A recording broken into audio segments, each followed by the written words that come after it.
बिस्मिल्लाहिर्रहमानिर्रहीम। अस्सलामुअलैकुम students, welcome back to my YouTube channel Smart Admissions. Hope so आप सब खैरियत से होंगे।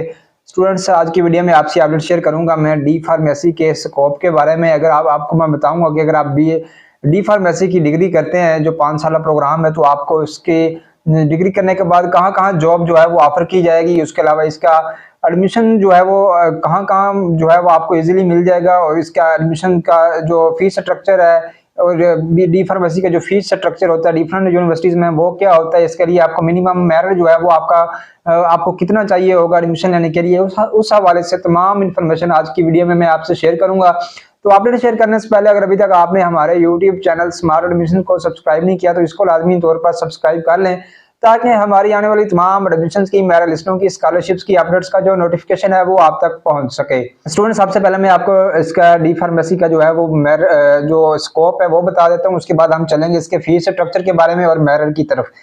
तो डी फार्मेसी की अगर आप डिग्री करते हैं तो आप 5 साल की ये डिग्री है डी फार्मेसी की। इसके बाद आपको जॉब कहाँ कहाँ मिल सकती है उसकी अगर हम बात करें, तो डी फार्मेसी की डिग्री करने के बाद आपको जॉब जो है वो गवर्नमेंट सेक्टर और उसके अलावा प्राइवेट सेक्टर में जो डिफरेंट हॉस्पिटल्स हैं वहां पे आपको जॉब मिल सकती है डी फार्मेसी की डिग्री करने के बाद। उसके अलावा डी फार्मेसी डिग्री की डिग्री करने के बाद आप अपना जो है वो फार्मेसी स्टोर जो है वो खोल सकते हैं, फार्मेसी खोल सकते हैं। और उसके अलावा आपको जो जॉब है वो हेल्थ केयर इंश्योरेंस में जो है वो इजीली जॉब मिल जाएगी। और उसके अलावा डिफरेंट जो मेडिकल स्टोर्स होते हैं वहां पे आपको जॉब मिल सकती है। उसके अलावा डी फार्मेसी की डिग्री करने के बाद आप अपना प्राइवेट बिजनेस जो है वो रन कर सकते हैं। और उसके अलावा डिफरेंट जो पाकिस्तान में रिसर्च इंस्टीट्यूट्स हैं वहां पे भी आपको डी फार्मेसी की डिग्री अगर आप करते हैं तो आपको डिफरेंट जो रिसर्च इंस्टीट्यूट्स है पूरे पाकिस्तान में, जहां पर जो है वो रिसर्च की जाती है मेडिसिन पर और उसके बेनिफिट्स पे, और जो न्यू प्रोडक्शन की जाती है मेडिसिन की, टैबलेट्स की, वहां पे आपको जो है वो डिफरेंट रिसर्च इंस्टीट्यूट जो है वहां पे आपको इजीली जॉब मिल जाएगी डी फार्मेसी करने के बाद। इसके अलावा स्टूडेंट्स, आपको अगर आप डी फार्मेसी की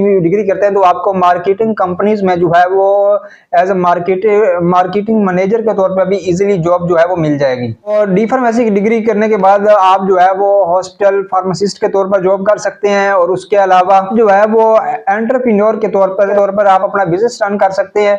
और एंटरप्रेन्योर के अलावा आप स्टूडेंट्स एज अ लेक्चरर भी आपको जॉब मिल सकती है। अगर आप जो है वो डी फार्मेसी करने के बाद आगे आप इस पर रिसर्च वगैरह करते हैं, पीएचडी करते हैं, तो आपको एज अ लेक्चरर जो है वो भी डिफरेंट यूनिवर्सिटीज में इसकी सीटें वगैरह आती हैं जो डी फार्मेसी के डिपार्टमेंट्स हैं डिफरेंट यूनिवर्सिटीज में, तो वहाँ पे आप एज अ लेक्चरर भी लग सकते हैं अगर आप इसमें फर्दर जो है वो स्टडी करते हैं। तो इसके अलावा स्टूडेंट्स, आप हेल्थ केयर एडवाइजर उसके साथ साथ हेल्थ केयर इंश्योरेंस कंपनी में भी जॉब कर सकते हैं। इसके अलावा डी फार्मेसी की डिग्री करने के बाद आप फार्मास्यूटिकल इंडस्ट्री में जॉब कर सकते हैं। फार्मास्यूटिकल इंडस्ट्री के अलावा आप क्लिनिकल फार्मासिस्ट के तौर पर भी जॉब कर सकते हैं अगर आप डी फार्मेसी की डिग्री करते हैं तो स्टूडेंट्स, ये स्कोप है डी फार्मेसी का। ये इन्फॉर्मेशन जो है आज की वीडियो में मैंने आपसे शेयर करनी थी कि डी फार्मेसी का स्कोप क्या है। अब आपको मैं लेकर चलता हूँ इसके एडमिशन की तरफ। सबसे पहले आपको इसके मेरिट के बारे में बताऊं तो स्टूडेंट्स, आपकी एफएससी जो है वो प्री मेडिकल होनी चाहिए और एफएससी में आपके अच्छे नंबर होने चाहिए।